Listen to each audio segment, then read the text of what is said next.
Life is hectic, demanding, and doesn't stop. When honest with ourselves, we must confess we often don't know what the hell we're doing. The Larkcast is an ongoing conversation about the inclusive and mischievous nature of God's presence through the lens of all the things that make up this phenomenon we refer to as life. Astonishing grace and refreshing honesty collide right here for your weekly encouragement.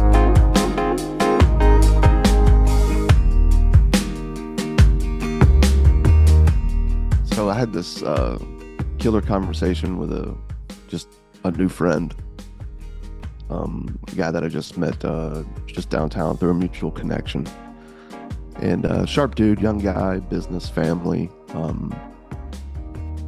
and doesn't have got a quasi like church background, right? Kind of a little in and out, here and there with the family, nothing like crazy. Had some like tumultuous years, right? Like a lot of us can do, like in the high You say school they were days. tumultuous? Terminators, Terminator, Terminator. Terminator years. I apologize, bro. That's all right. Well, I'm also too like, my world is, it's branding and words and stuff like So that. how? So I what word should I apologize. use there? No, What it's word should I tumultuous. use? So that was the right word. You said tumultuous. Well, bro, you know where I'm from. You know how I say words. I add letters where there are no letters. I lose letters where there's supposed to be letters. I haven't said a G in a word since I was born. I'm fixing to go down the road here. Amazing. I've been running at this for a long time. So, oh man, Monday morning, Easter hangover. Yes. So he has this background, this gentleman, and he's got some friends around him, man. That, go to the church world, and naturally they do what's often taught, man. They tie right behavior modification to Christianity. They tie morality, Yes. right, to Christianity, and it's Yes. and then that gets pushed on you, and then of course within all that is the fear of this God who demands more, right? The Hmm. expectation of who he is, and naturally, like, bro, like he gave it all. Like, what are you doing, man? Right? Then comes the guilt and the shame, and you're in back, and you get swept up into Yep. this endless cycle of what you think is good and beautiful, only to find out this actually wasn't this you've this isn't God. Right? This isn't all No. who he is or what he's like. And Mm-mm. so he went through all that and just like bounced.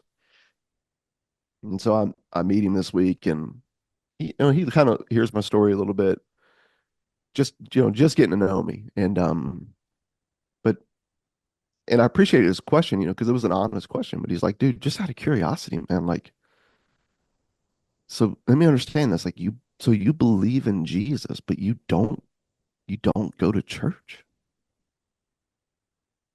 And I said, well, and it just kind of clicked, you know what I mean? Because of a recent podcast, which folks out there you'll hear about in the future, a story that we just recorded with somebody, where that's like kind of a little bit of a light bulb went off for me. Was right before this interaction with this dude, and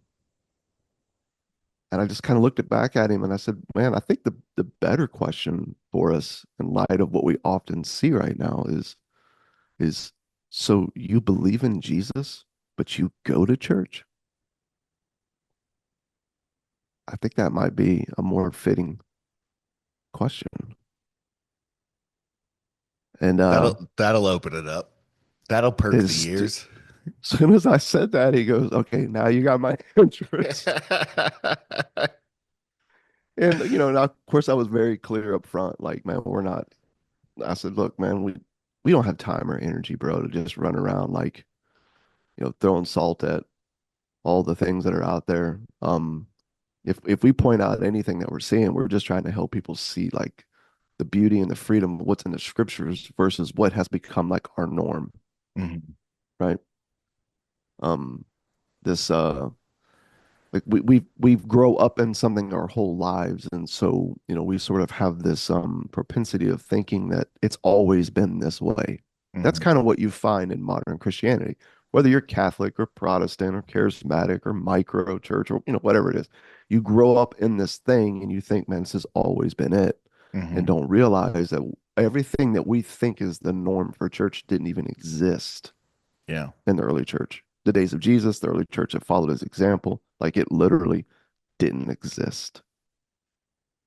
And he's like, dude, like, can you give me a for instance for that? I said, bro, I've got an atheist neighbor who's who's throwing an Easter egg hunt with me in my neighborhood.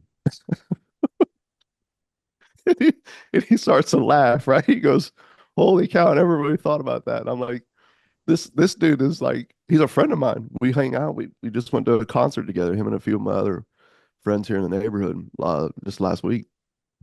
And but where he's at right now in his life, dude, is he's a scientist and he's uh but would consider himself a dogmatic atheist and will gladly argue with anyone who says otherwise. But he wants to throw an Easter egg hunt, in the neighborhood. And I said, man, think about that. And he goes, well, like Easter egg hunt. Yeah, man, but that's like been around for, I'm like, for what? Like, so Jesus was like, hey, by the way, guys, I just rose from the grave, made y'all some breakfast here Sunday morning. Going forward, one Which of is the one things of that my we can most do, favorite moments in scripture, by the way, in John 20. one of the things we could do going forward is celebrate this every year. Big services, by the way, opposite of what I'm doing right now, like a simple breakfast with my friends. Let that sink in. Um, and we're gonna tie this whole thing to the goddess of Esther, man. And we're just gonna create a whole like holiday around this. I'm just and so I'm like again, like we have all these things that we do that are a norm that are just have all been like sort of added to the story over the years. And now here we are.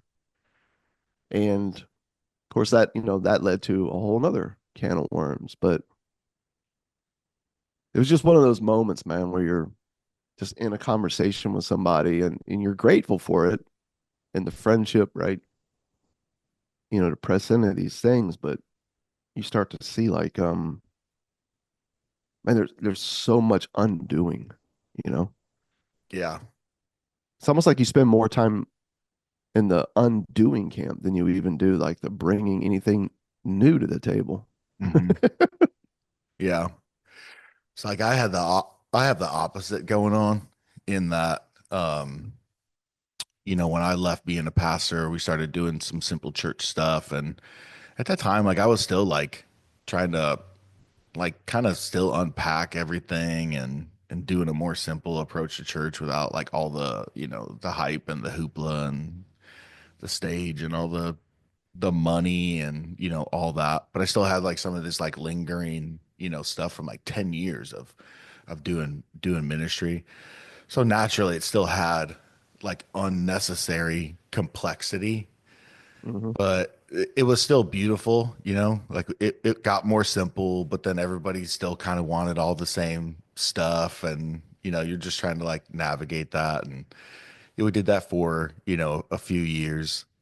And it kind of shifted and moved and then eventually kind of fizzled out, but it was still like really really beautiful. And I was on Good Friday, one of the guys that was part of that community, Mike Mansfield, who's done a tattoo on you, him, he's a homie.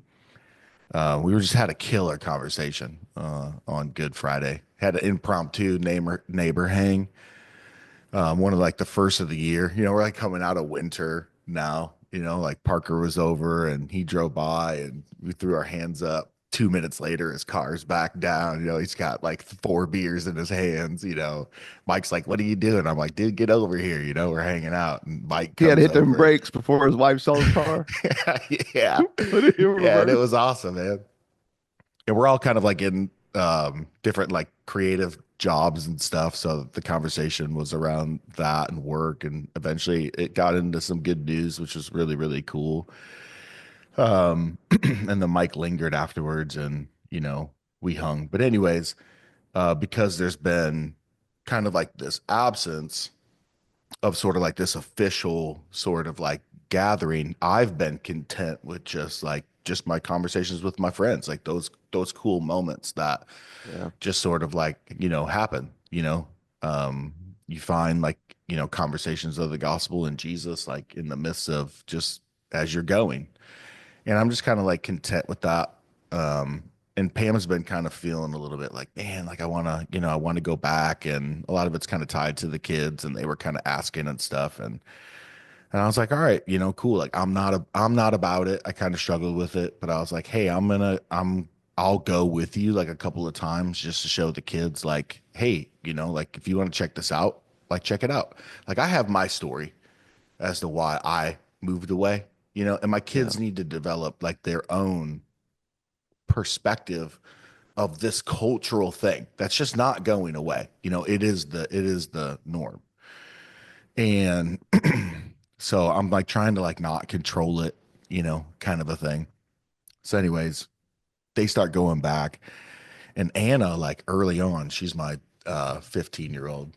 She's just kind of like, man, like it wasn't like what I expected, like we come in, there's like a song, and then there's like announcements, and then there's like some more songs, and this guy gets up and he's talking about like I don't even really know what he's saying. He's using words that I don't really understand. Mm. And I haven't really been found anybody to connect with there because we're mostly just like sitting, in the service the Right. entire time. It's not like a place where you're meeting, new people. So she started kind of like, like whatever. Corinne loves it. She's like 11. She's got some friends in her class. And like, it's just, she's a kid, like, oh, Oh here's my yeah. friend. And, it's just simple Bible stories and stuff like that. And so she likes it. Um, but I was telling you pre-show two things. This is going to be a long one, but two things. So after they've been going for a little bit, and not like every single week, it's kind of like sporadic here and there. And Corinne wanted to spend the night at our friend's house. And it was a Saturday night. And she told Pam, she was like, well, I really want to spend the night at Piper's house, but is like God gonna be mad at me if I don't go to church on Sunday? And Pam was just like, Oh, bro. whoa, dude, like, like, whoa. What? And Pam was just Yeah. recently telling this story to some friends, like churched friends. And at no point was any of this explicitly said, right? None of this was explicitly communicated that like if you don't do this, like God's mad at you. She just kind of like picked this up from somewhere, or this idea was sort of like baked into her brain. So that was like one of the light bulbs, for Pam. And, for as much as like maybe she and I, disagree or we're kind of at different places or whatever, Pam was just like, yeah, no, that is not it. And just try to like, just Mm. share some relief and some good news and what God's like. And yes, you're free to spend the night at Piper's house. You don't have to go. So there's been a few of these moments, and it's been honestly, it's been, instead of just me on our couch like arguing, like having this conversation, like actually going back has done more to sort of like advance this conversation and remind us of kind of like what that world is like. So we go on Easter, and the there's some good news there. There's talk of cross and resurrection, but it's more of a gospel of transformation and Jesus as a means. Hmm. And so at some point in the sermon, you could have took a snippet of good news, put a period on it, and called it good, and I would have been like, "Yo, dope." But it always goes like beyond that to like, if you really believe this, when you grab onto this, this will happen.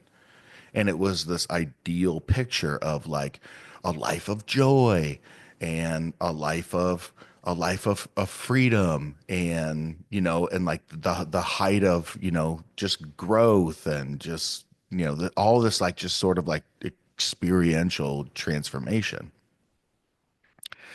And so that's the gospel of transformation and Jesus as a means, grace as a means. Um, Instead of just sharing good news and just putting a period on it is so thick, so thick. But the kicker was they had baptisms, and there was this girl who like grew up in that church, and she was getting baptized because she was like, hey, she's like, I did everything I was supposed to do in in the church. I was like, I went to youth group, I became a youth group leader, and I'm sitting here and I'm hearing about this joy, this thing I should be experiencing. And I'm watching all these people around me and like they have it and I Mm, don't. And I just had all this like shame about like not being there, not having this joy and not having, all these things that you're saying come along with this. And I was just like really broken by that. And like something happened and I got that joy back, and she was getting baptized to say like here I am, I'm like on fire, again or whatever. And it was just so wild to see like dude, like the same the same church that gave you the spiritual anxiety, that emphasized what the fruit ought to look like and the frequency at which you ought to experience it, became the thing, the standard that you fell short of, and then you quote unquote found it again, and then now you're getting baptized, rebaptized because it was like her second time, like back into the same thing that gave you this spiritual anxiety in the first place. And I was just like, damn, dude. Oh, I wanted to freaking stand up like right there. Just wild. yeah, I don't know what's going on with you, man. But it Time's was cool. passed. You just stood up. Yeah. No, I hear you. It's an endless it's an endless cycle, man. I would say I started really seeing in the scriptures just the difference between like what you see Jesus doing in the early church doing and what we do in the name of church. Make a long story short, I was able to just find some really quick, clear like lines to connect the dots where it's like, okay, we're spending time doing things that Jesus never did or told us to do that keep us from actually doing what he invited us into. Mhm. Friendship, the passing on of good news, communion as a meal, right? Like, and it's like this is insanity. So I started, tweaking things and moving things forward in the churches that I led. First when I planted in Asheville, and then really like went after it with like a can of gas in one hand and a match in the other in Chicago for almost 4 years.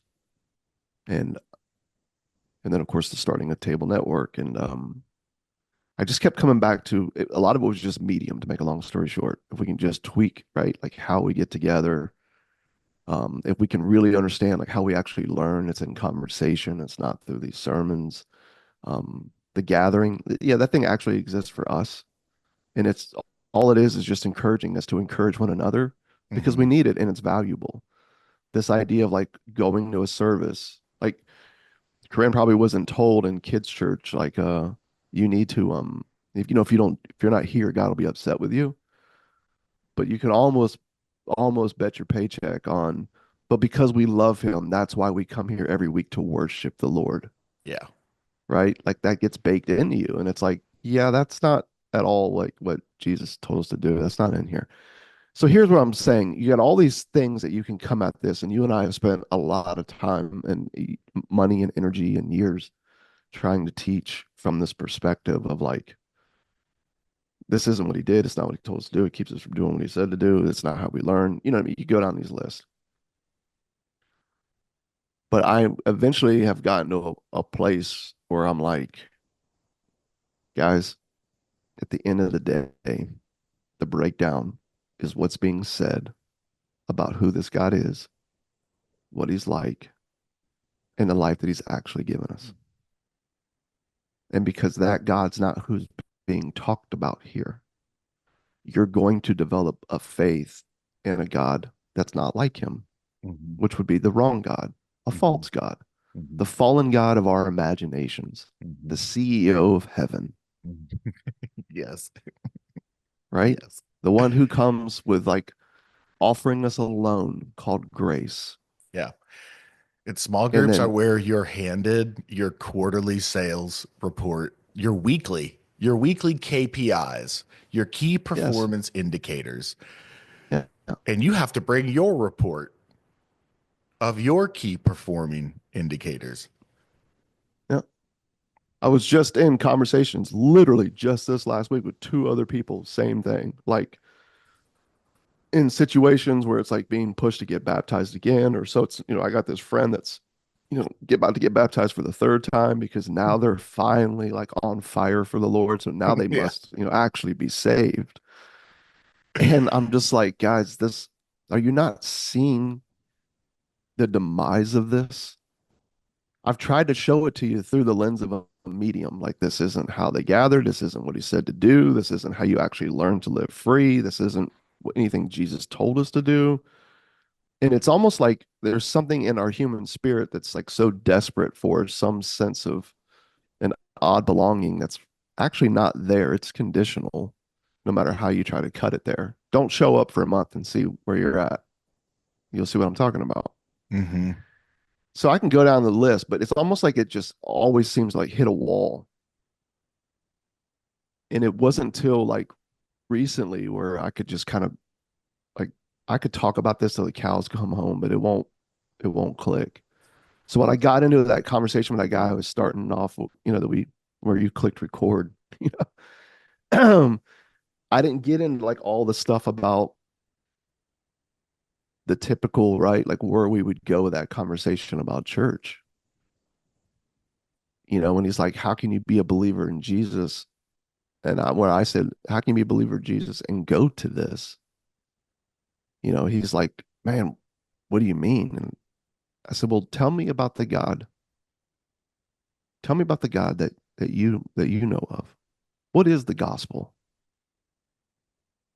And right there, you get that typical Easter Sunday, right? Like idea. Well, God is good and he's holy, but he's distant, and we're sinful and broken, and we're dead in our trespasses and sins. And I'm like, "So we're dead?" And he's like, "Dude, we're dead. We're dead right now." And I'm like, "Really? Because you're talking to me. You don't seem too dead to me." He's like, "Well, yeah, like it's a different kind of death." I'm like, "Okay, explain that to me." Because what I'm hearing is that when the scriptures say that if we run down this sin road, we'll surely die.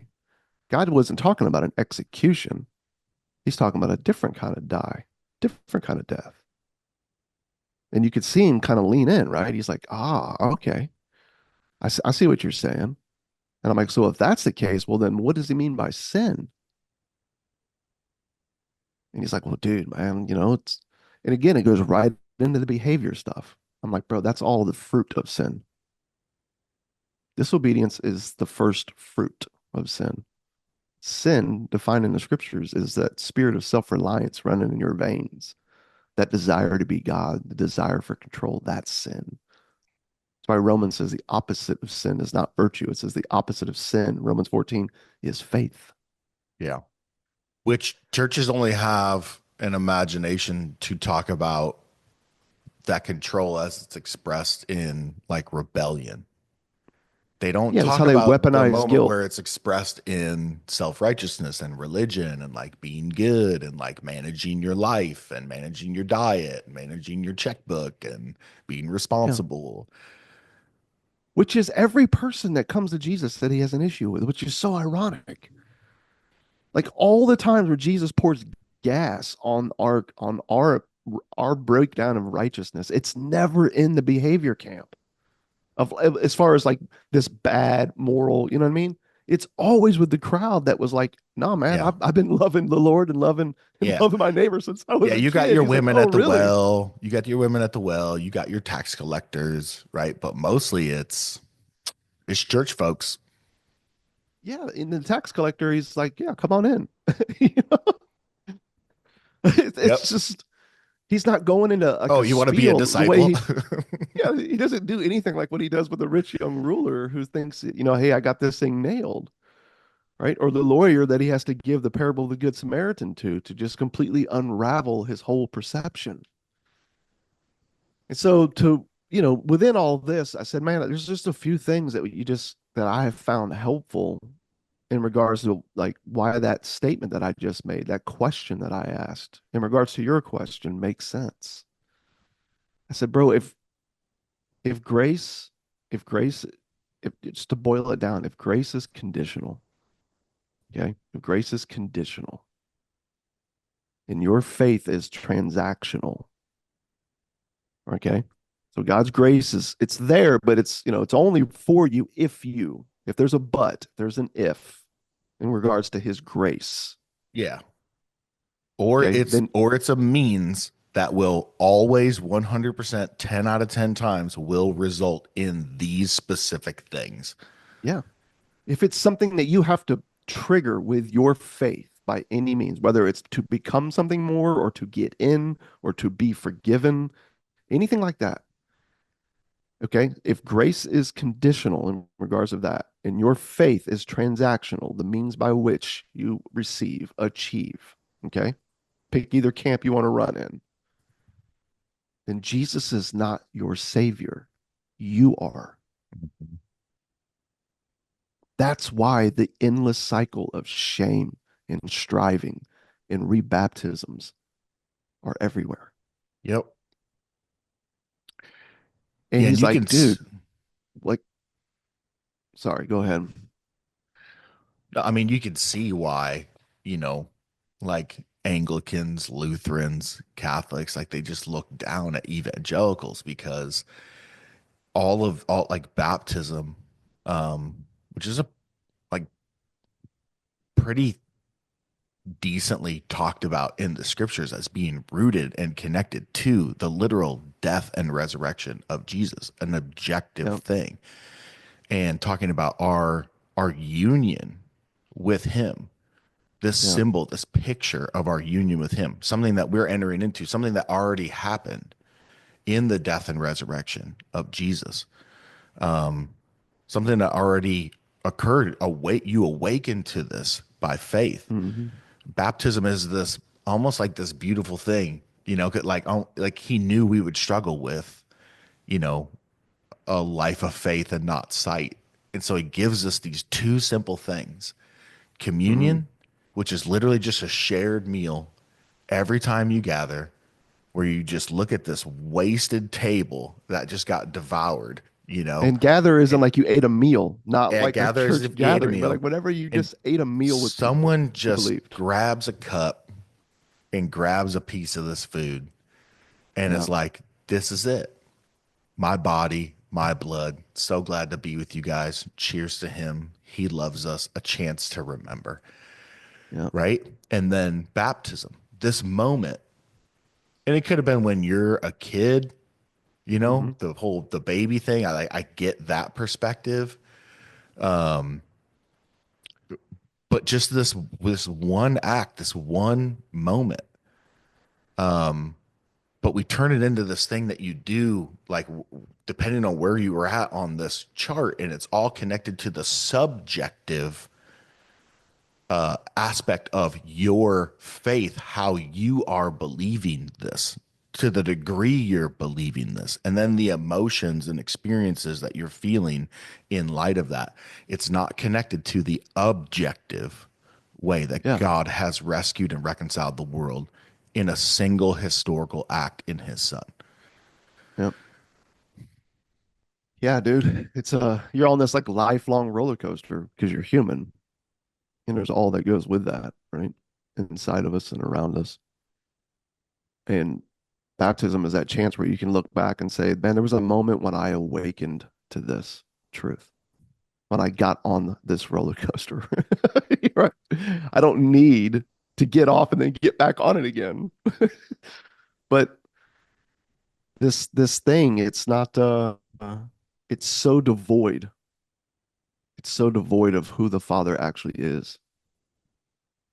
And so what happens is you sign yourself up or sign others up for this endless cycle of shame and striving.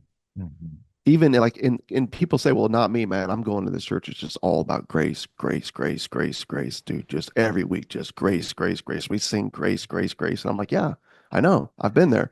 And you, like me, when I was there, are talking with me and sharing with me stories right now where you sing about grace every week and you listen about grace every day. And yet you don't feel free. Why is that? Why is that? And of course, it's always comes back to us. It's something that's wrong with us. It's something that we need to be doing different, right? And so we either need to fix our church or we need to go find a better one. And I'm like, no, no, no, no. Now, see, that's the issue, man. You're not backing up and looking that no, the core issue here is what is believed and said about God. That's why this thing exists the way it does, is because it's at its core is a story that's not true to the story that Jesus told. And so you wind up living in good faith to an imaginary God, which doesn't exactly, evoke freedom in our hearts and minds. I'll give you a quick, for instance, that hit me like a brick, man. Yesterday, Krista had to go outside and one of our chickens, Chippy, she's the oldest one. She's a hoot. And except for the one that Eli loves the most. He calls her Big Booty Luna.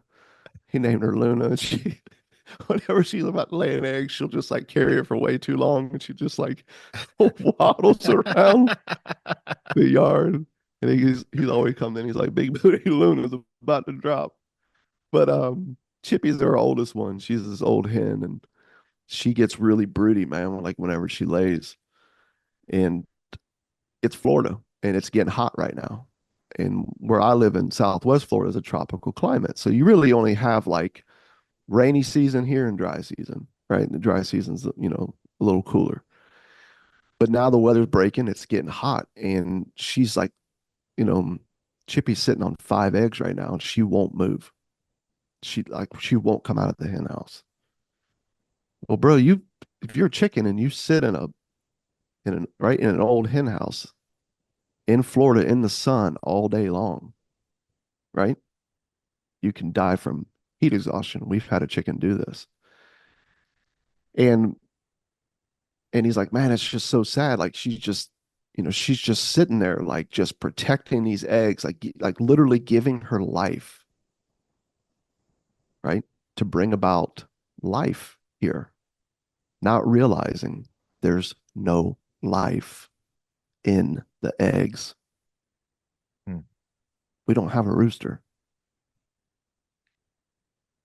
And I just got this chance, man, on Easter to just be able to just look at my son after a fun little breakfast, dude, and playing with some Legos and just tell him like, hey, bud, that's a lot of what you kind of find like within the Christian world.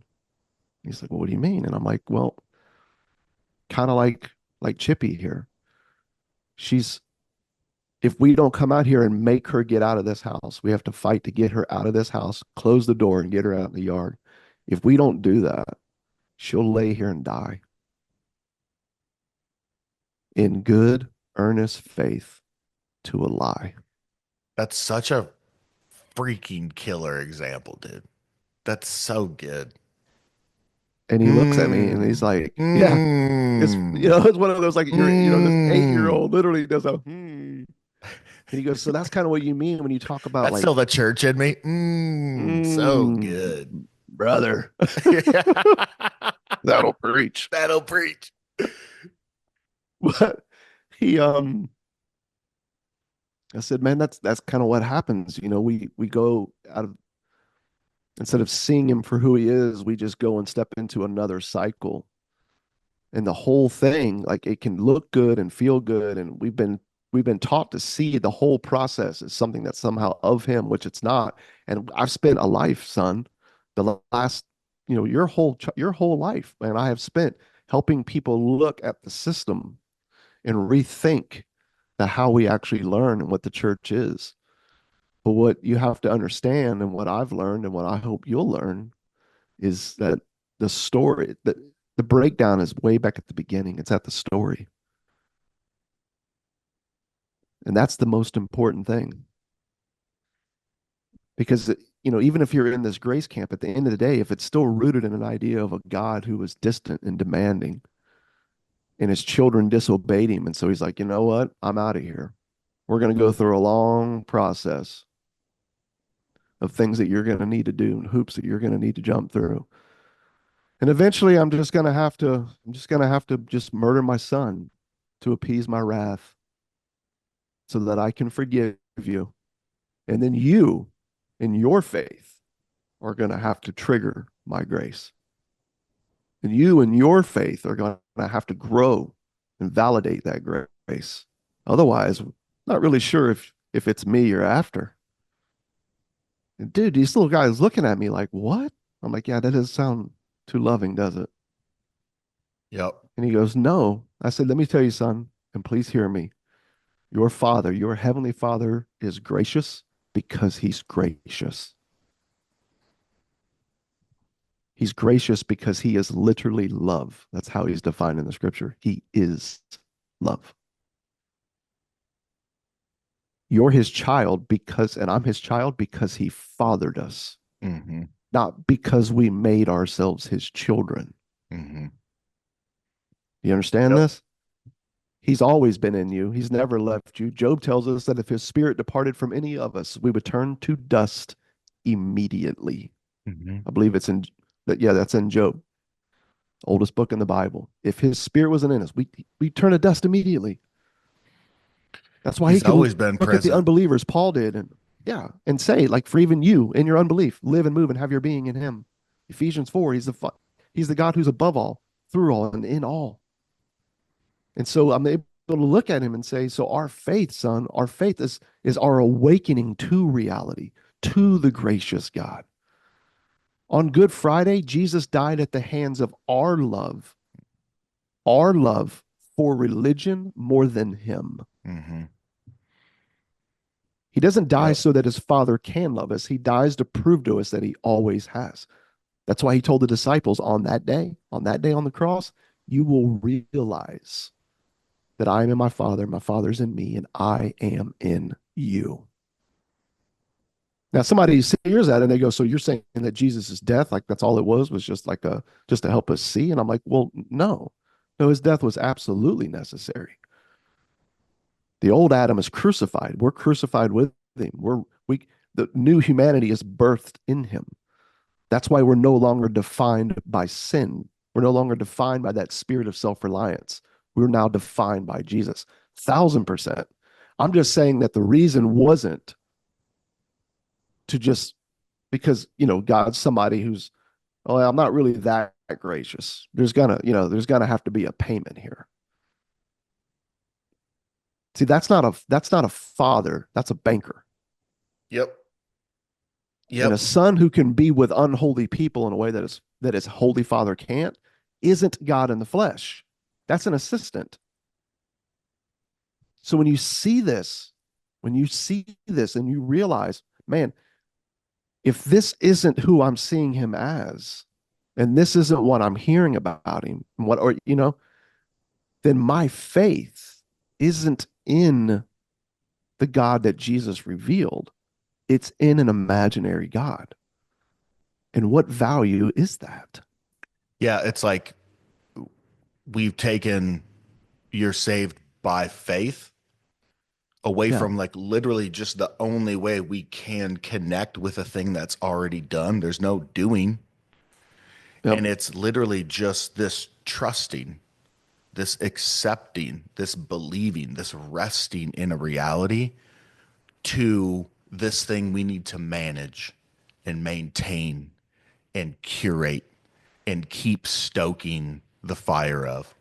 And so the Yep. gospel in church is a gospel of transformation. There's some gospel in there, but it's always connected as a means. This will happen if you trust this. Yeah. It's Which always isn't a for gospel it's anymore. always It's not for the news rebel. anymore. Yeah. It's always for the rebel. It's always for the unrighteous. There's never a critique on religion and doing and our supposed goodness. And you're not saved by faith in an objective work.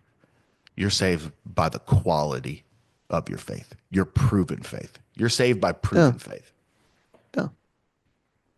Yeah. Galatians 2:16 in the Greek, for we have been justified by the faith of Jesus Christ. Yep. So again, am I 1,000% for Jesus's life, death, and resurrection for us? Amen. We're also for Amen. Not Jesus' undoing, faith for us. but what I'm saying is that it's because he's gracious that he chose grace. Again, Second Timothy tells us before the beginning of time. Jesus shows up to reveal a grace that Reveal was it. given A mystery before that's been the hidden beginning, long, yes, long ago. of time. So when he shows up, that's what he's revealing is this God, this gracious God who is love, who never left. Because again, if he did, we'd be dust. And then here, you see his death for our death, his resurrection, right, is the rebirth of humanity. We're no longer defined by the old Adam. Second Corinthians, Paul says, so for now on, regard no one according to the flesh. Bro, do you know Do you know that not a single one of those people that you mentioned would have felt the need to get baptized again if they learned about a father who said, you're my child because I made you my child? Mhm. All your faith did was allow you to awaken and see your reality. It didn't make your reality, it's allowed you to enjoy your reality. Yeah. But Lord, I've And been your told that I'm supposed to be this and I'm supposed to be this and I don't have that fire, I don't have that zeal, and I still struggle with blank. And again, right there, if Paul was sitting there in that conversation, he would go, why do you keep referring to yourself through these things? Did you not hear? For now on, regard no one, including yourself, according to your flesh. Bro, that verse alone undoes the entire gospel that they believe and preach. Mhm. It undoes it 100%. It's like, let go of the damn myth and start enjoying the gift of grace.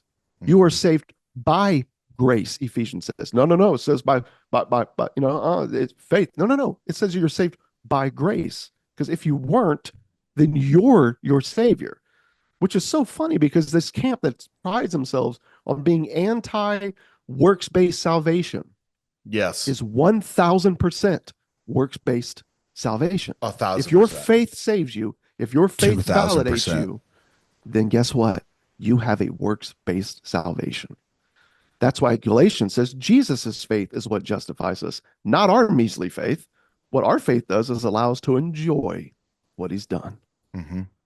Dude, that's And night and day. it's real easily seen when people say like they feel like distant from God. So it's like based on what they are doing or what they're not doing, there's this increasingly there's this gap. The distance grows. Yeah. And then even if you have the thought to like, pray or even go to him or talk to him, you're like, dude, like I haven't talked to him in 3 weeks. Does he even want to Yeah. hear? Is he, I mean, I've been so kind of cold. Like, does he even care? And then that Yeah. alienation starts to creep in based on our performance, our Yeah. KPIs. Yeah. Again, Paul, right? Talking about the Gentiles, don't live blind to reality.